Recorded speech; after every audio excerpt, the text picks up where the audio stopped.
కొంతమంది కదిలితే అడుగుతారు, ఏం చేసావు నాకేం చేసావు, ఏమన్నా మూట దాచిపెట్టాయింది.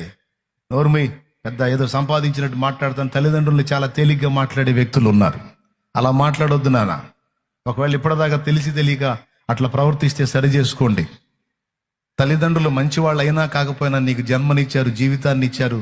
వాళ్ళు లేకపోతే నువ్వు లేవు. నువ్వు అనేవాడి ఉనికిలోకి వచ్చావంటే దేవుడు వాళ్ళని వాడుకున్నాడు. అంతేకాదు, వాళ్ళని ప్రేమిస్తేనే నువ్వు నన్ను ప్రేమించినట్టని దేవుడే చెప్పాడు.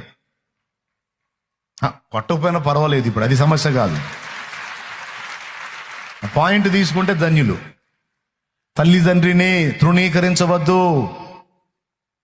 తల్లిదండ్రిని త్రోసిపుచ్చవద్దు. నీ చేతుల కష్టార్జితమైన ఆహారం కొంత నీ తల్లి తినేటట్టు చూడు, నీ తండ్రి తినేటట్టు చూడు. నేను చెబుతున్నా, నీ బిడ్డ తరం దీవించబడతావు. ఇప్పుడు కొట్టు, నీ బిడ్డ తరం దీవించబడతావు.